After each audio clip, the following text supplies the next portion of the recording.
এখানে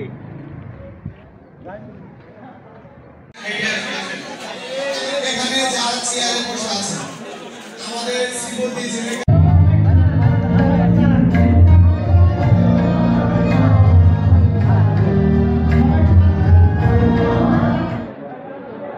আমি বিশ্বাস করি এবং সবাইকে সোচ্চার হওয়ার জন্য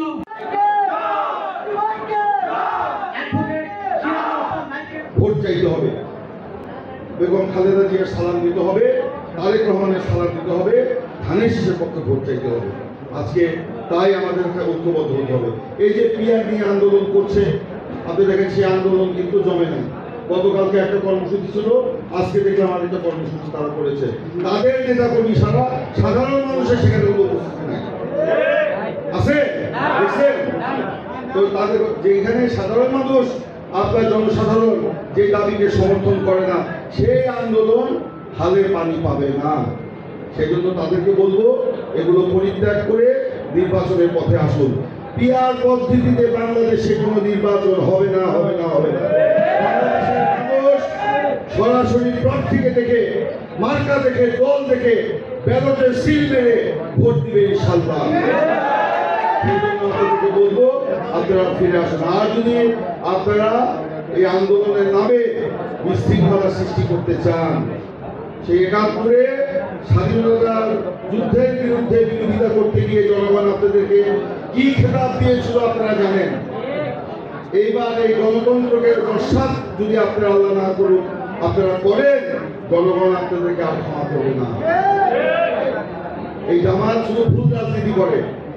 পাকিস্তান প্রতিষ্ঠান আন্দোলনেও তারা বিরোধিতা করেছিল, ৭১ স্বাধীনতা যুদ্ধেও তারা বিরোধিতা করেছে, এখনো তারা ভুল রাজনীতি করছে। এই ভুলে ভরা রাজনীতি বাংলাদেশের জনগণ আর গ্রহণ করবে না। ডাকসু নির্বাচন, রাষ্ট্র নির্বাচন, জাতীয় নির্বাচন, ইত্যাদি ইত্যাদি নিয়ে তারা খুব পৌঁছে আছে, খুব আকাশে উঠছে। তাদেরকে বলতে চাই, ডাকসু নির্বাচন আর জাতীয় নির্বাচনে এক নয়। রাষ্ট্র নির্বাচন আর জাতীয় নির্বাচনে এক নয়।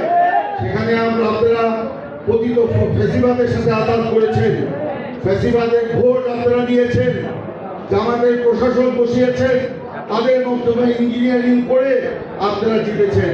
রাষ্ট্র নির্বাচন আমাদের চোখ খুলে দিয়েছে। আগামীবার এই প্র্যাকটিস আর হবে না আগামী নির্বাচনে। সেজন্য বলবো আপনারা জনগণকে বুঝাবেন, হাটে ঘাটে মাঠে, চায়ের আড্ডায়, বৈঠকে আপনারা জনগণকে সম্পৃক্ত করবেন। জনগণই হলো সকল ক্ষমতার উৎস, শহীদ প্রেসিডেন্ট জিয়াউর রহমান বলে দিয়েছিলেন। আর তারেক রহমান বলছেন, জনগণের সাথে থাকুন, জনগণকে সঙ্গে রাখুন। জনগণ চায় না এমন কোনো কাজ বিএনপি নেতা কর্মীর করা চলবে না। যারা এরকম করেছিল, গতকাল তারেক রহমান বিবৃতি দিয়ে বলেছে ৭,০০০ নেতা কর্মীকে তিনি দল থেকে বহিষ্কার করেছেন। তারা যত বড় নেতা হোক, যত ত্যাগী হোক, যত জেল থাকা নেতা হোক, যত জনপ্রিয় হোক না কেন, তাদেরকে তিনি স্পেয়ার করেন নাই। বুঝলেন? অনেক বড় বড় নেতাকে কিন্তু তিনি বহিষ্কার করেছেন। তাই বলবো, আমাদের এই অসৎ পথে পা বাড়ানো যাবে না। যারা আমাদের নেতা কর্মী, বিএনপি যারা নেতা কর্মী, কেউ অসৎ পথে পা বাড়াতে পারে না। আর যারা বাড়াবে, আপনারা ধরে তাদেরকে সাহায্য করবেন। আমাদের এত বছরের অর্জন, এই ২-৪ জন বিপদগামী অপকর্মের জন্য আমরা ভেস্তে দিতে যেতে পারি না। বিএনপি অপকর্মকারীদের জায়গা নয়। আপনারা সবাইকে ঐক্যবদ্ধ করবেন এই অপকর্মকারীদের বিরুদ্ধে। আমাদের বিরুদ্ধে যে প্রোপাগান্ডা ছড়ানো হচ্ছে, সেই ব্যাপারেও আপনারা কথা বলবেন এবং সেখানে আসল প্রকৃত ঘটনা জনগণের সামনে আপনারা তুলে ধরবেন।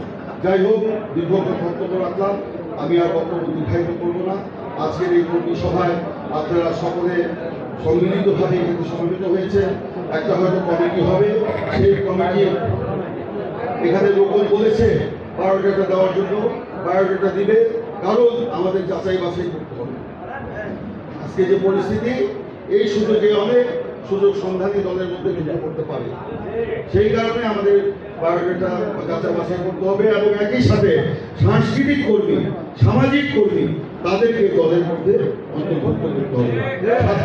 অন্যদের জন্য ছাত্রদল রয়েছে, অন্যদের জন্য যুবদল রয়েছে, অন্যদের জন্য স্বেচ্ছাসেবক দল রয়েছে, তাঁতি দল, মৎস্যজীবী দল রয়েছে, শ্রমিক দল, কৃষক দল রয়েছে, মহিলা দল রয়েছে।